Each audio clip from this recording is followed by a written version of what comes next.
Oh, baby, am I back. We are back. All the way back. Not sure I was ever fully out, or even a little bit out, but things were looking a little bleak for a second. But the only thing that could make Sunday's win against the Chiefs any better was Miami blowing the lead to Tennessee on Monday Night Football. So now, not only is a wild card spot in play, but the division is really back in play, which puts a home playoff game back in play, and that puts me all the way back in. I can't wait for Sunday's game against the Cowboys. But let's slow down. It was a great weekend. This past weekend, great one for the Bills. There were a couple of results that could have gone better. I suppose Jacksonville could have beat Cleveland. That would have crunched things up even further. But you got the good Thursday night result. The Steelers lost at home to the Patriots. They seem to be on their way down. The Colts and Bengals, one of those teams had to lose, of course. So, there's some give and some take there. Denver ended up beating the Chargers. You would have liked that to go the other way. But the Chargers became weaker at the end of it because Justin Herbert is now out for the season after breaking a finger in his throwing hand. So your game next week, next Saturday against them, looks a heck of a lot easier just because he's not going to play. They weren't doing well with him in the first place, but now they're much less of a threat through the air. So advantage Bills. That's next week's matchup. Let's talk about the Chiefs game. I mean, what a roller coaster of emotions throughout the entire thing. I mean, the Bills came out not really firing, I would say, but they jumped out to a 14-point lead. You are 1/3 of the way through that game, and the Bills are up 14 points. 14-0, in fact. Defense was good. A.J. Epinesa, great play on the opening drive to force an interception.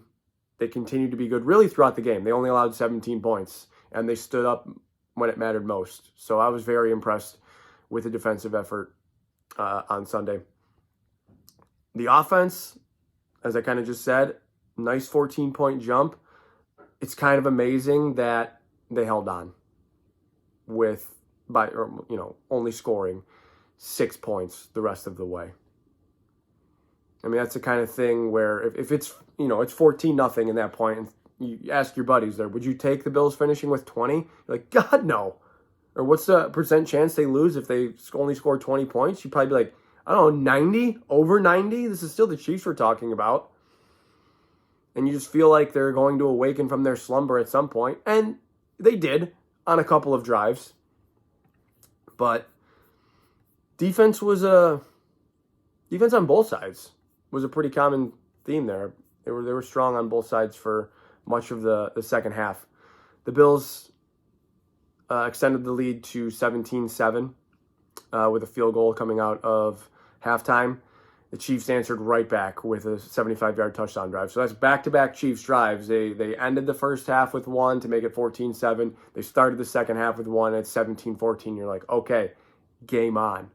But then it's Bills punt, Kansas City fumble. Nice play there.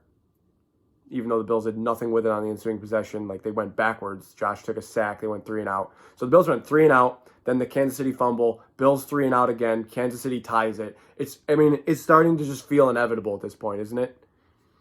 You're just like, of course this is happening. Then you get the, where are we after this? Sorry, it's side by side here. The Bills went on to punt again. Oh, that was the 4th and 38 play. So that was the drive where Josh is escaping all the way to his left, tiptoeing the sidelines, flips it up to Latavius Murray. And I'm blown away that they got that call. To me, it looked pretty clearly incomplete. Gene Steratore, who really just confuses you even further when they bring him on screen. He tries to defend the referees, but he was right in that case. He's like, yep, I think he's got possession there. 1-2. The third comes down as he loses it. Right as he loses it, he's like, I think they're going to stick with the call on the field there. And they did, to his credit. But, to the naked eye, that's just like, you're slowing it down to make it look like a catch. But, when they showed in real time, you're like, they went to commercial on that review. And I was just thinking, okay, no chance. We're punting.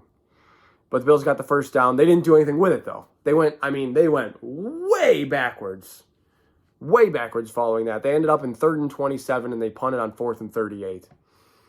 And at that point, Kansas City gets the ball back with 8 minutes to go, and it's a tie game. It's the first time they've had the ball in a tie game since it was 0-0.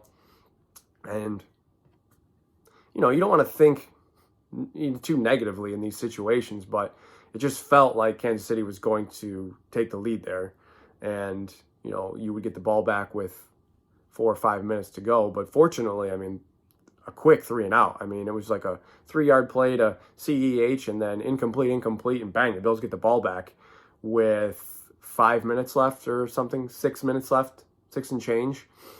And they do an excellent job. 6:57, I'm actually looking at it right now. They quickly, I thought, oh, they're gonna work this clock. That's the goal here. They don't have, they have a full field in front of them, but they are going to try to milk this the best that they can. And they were certainly a little fortunate along the way. The 3rd down penalty against the Chiefs corner. Do I think it's a penalty? Yeah, absolutely. But, you don't have to get that call. That's, again, I talk about it ad nauseum on here, like luck. That's luck. There's another huge play involving luck that we're going to talk about in a second.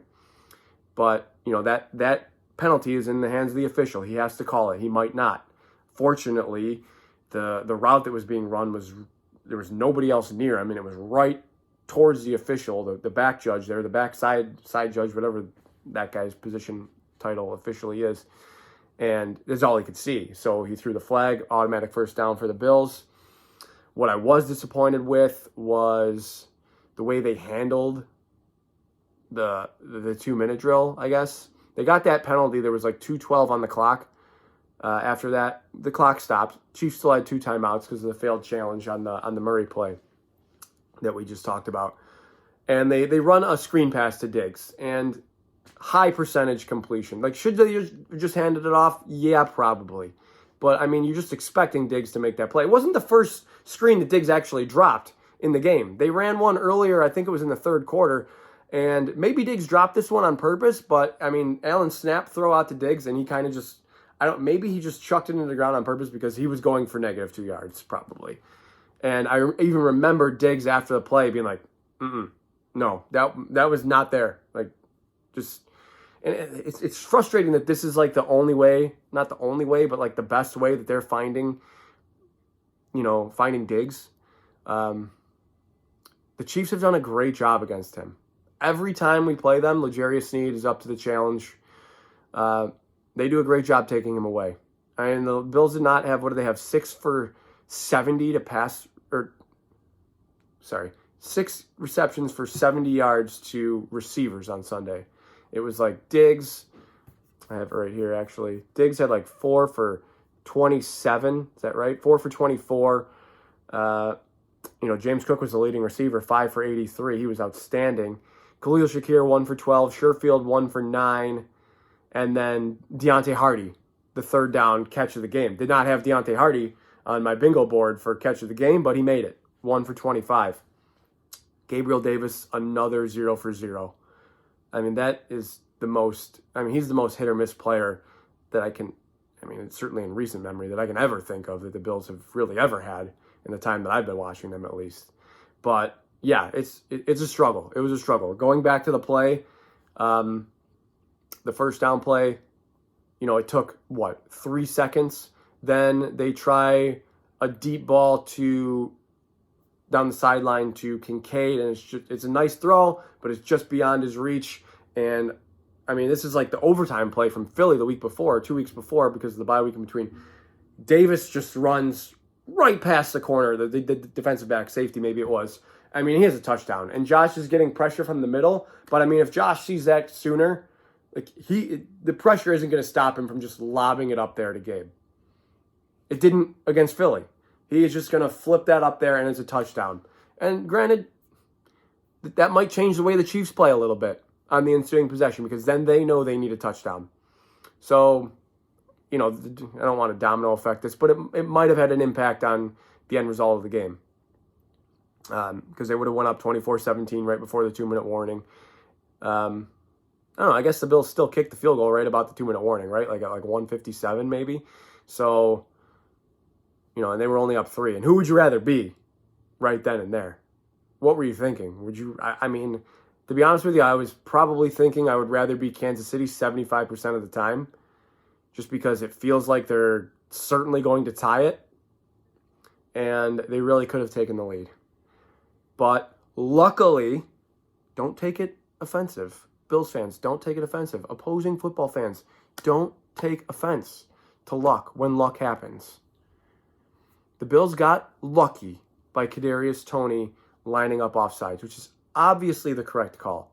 It wasn't even close. They show the sideline angle and they try to be like, make it look like, are you kidding me? You're just splitting hairs here. Like, no, not even close. He's offsides. If the sideline angle, you can actually see the referee. He's right in front of the chains. He actually steps over to the left because he can't see the ball because Kadarius Toney is blocking it because he's offsides. Go back and look at it. You'll notice that, I promise. But it was a little lucky because the play could have gone the exact same way had Kadarius Toney been 6 inches or a foot backwards or whatever he needed to be. The play could have still gone the exact same way, which would have just been so poetic. I mean, just a completely unimaginable result that on the day that Frank Wycheck, RIP, passes away, who is known for, more than this, but probably the most famous play of his career is the home run throwback, the Music City Miracle. Frank Wycheck to Kevin Dyson, touchdown, ends the Bills' season in the wild card round. That the Bills almost lost to Travis Kelce, a tight end, throwing it back to a wide receiver for a touchdown. That it could have ended their season. It really could have. Honestly, in that moment, I saw the flag go up when the ball was snapped, but I was like, oh, it must be offside or something. Hopefully illegal formation, but I don't know. I don't know how that's going to go. But where was I? Oh, yeah. I thought it was kind of best case scenario. I was like, oh my God, thank God. There's still a minute 10 or minute 15 left.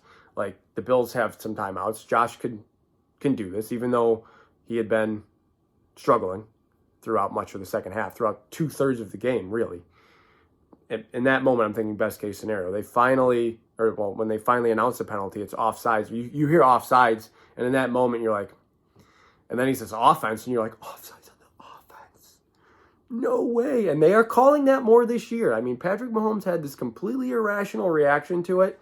I mean, I understand you're a fiery competitor, and in that moment, you're gonna be really pissed off about that. But I thought Ryan Clark said it best. I watched him the following day on NFL Live, and he was just like, or maybe it was First Take, whichever. He was like, alignment, assignment. These are like the basic things they teach you in Little League football. Know where to line up, know what you're supposed to do. It's not the Bills. The Bills do not have to apologize for Kadarius Toney lining up offsides. They most certainly do not. They'll take that break all day. They'll take that win at Arrowhead. First team to beat Patrick Mahomes 3 times. Pretty cool. 7-6. Just a total log jam of 7-6 teams. I believe there's 6 of them.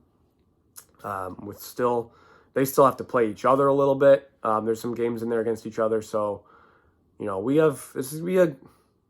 go. Buckle up. Last month of the season is coming. And the Bills have really the hardest part of their schedule behind them. They have one really tough game left, and it's this week against Dallas. Then they have at the Chargers, who will be starting Easton Stick.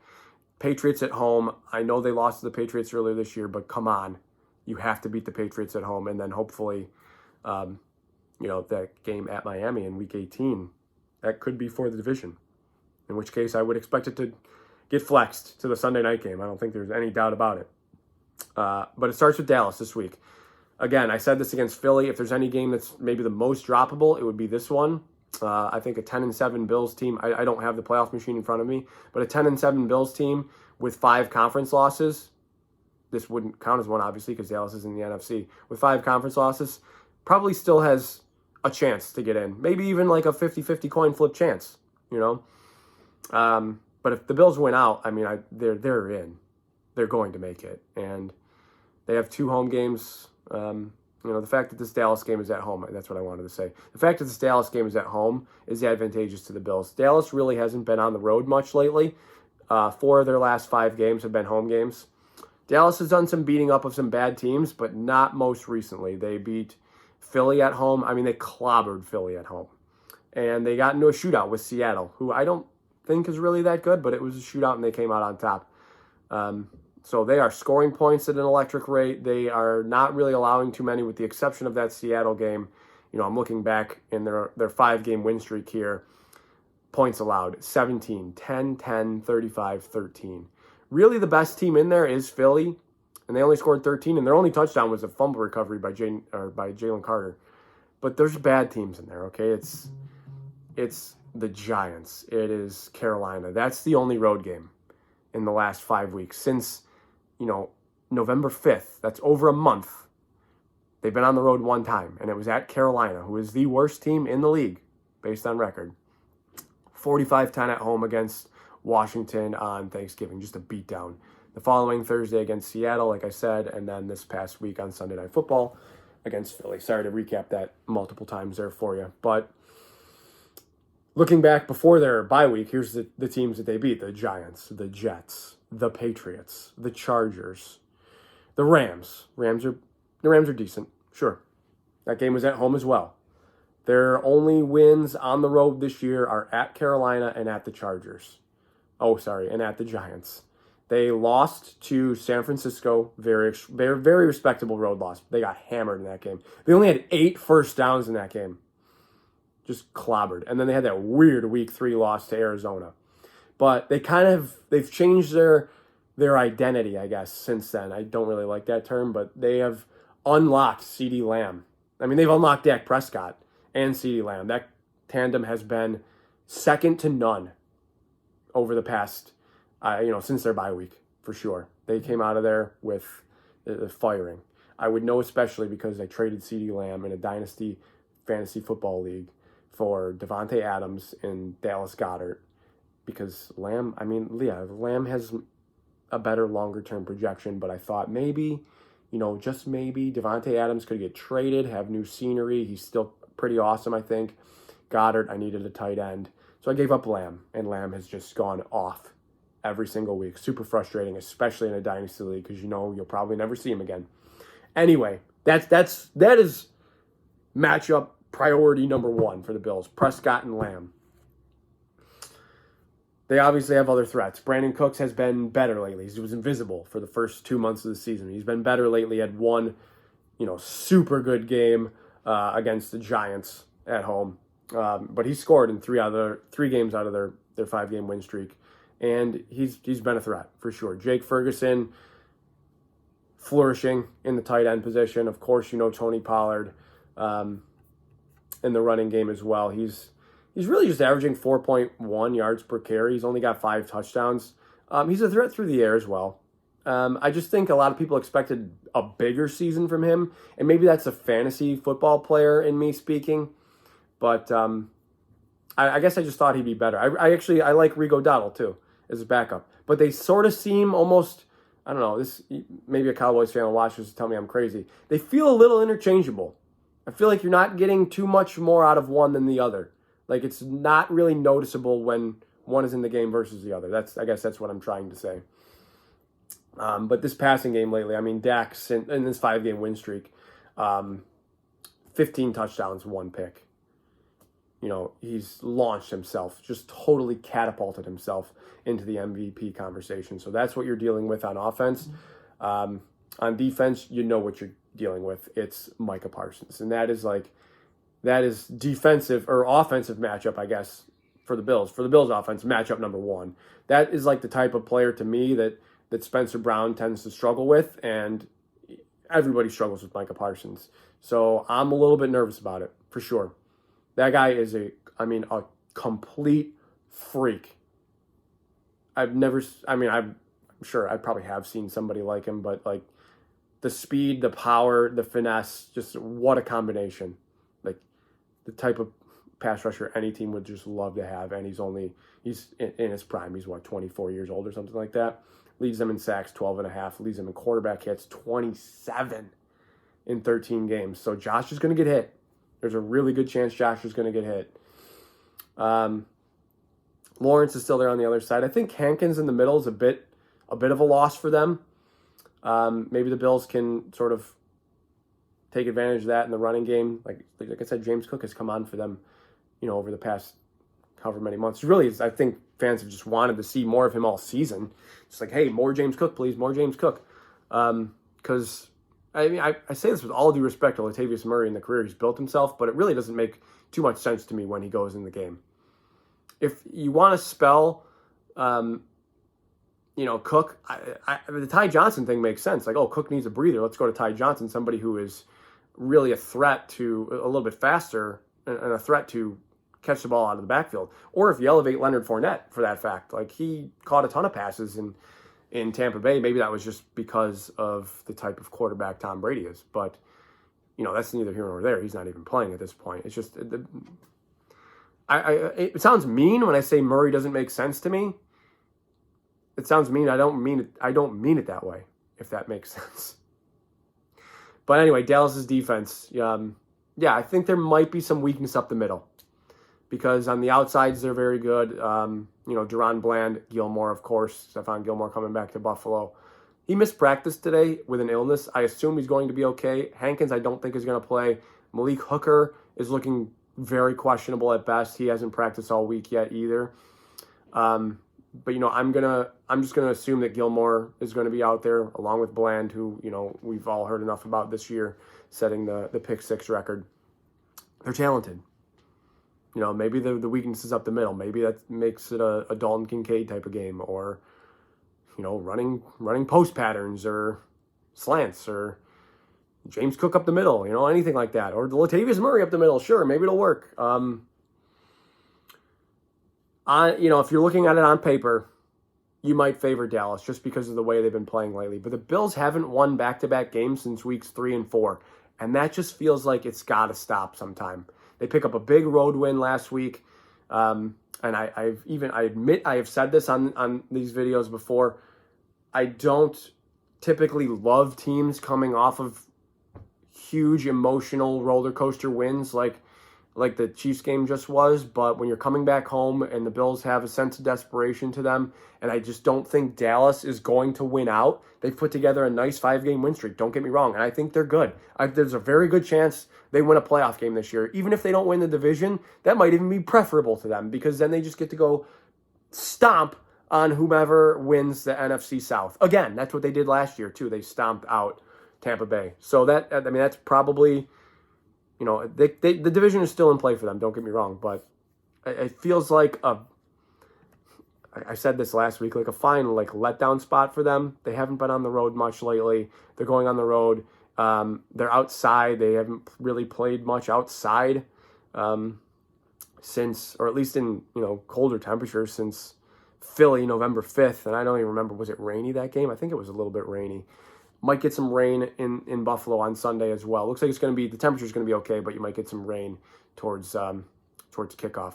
So, I'm picking the Bills, but, I'd be surprised if it's a blowout either way. The Bills don't really get blown out. The Cowboys have been blown out this year. They lost to San Francisco, but I would be shocked.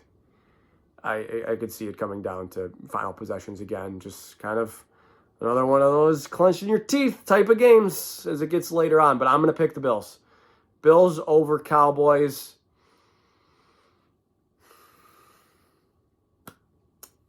30-27, Waterboy style.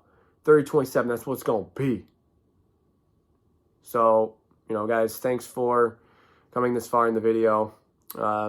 Hit me up on Twitter. My Twitter handle and YouTube username are the same. I will see you guys at the game on Sunday. If you know where to look for me, be sure to say hi. But we are back, right? Can we all agree? Like I said in the beginning of the video, we are back. We are fully invested again. And I promise to stay back, even if I'm going to be upset if they lose on Sunday to Dallas, pending the results of other games. Hopefully Miami just gets whooped on by the Jets. You can LOL right there if you want. Hopefully Miami loses to the Jets. They sustain some injuries themselves.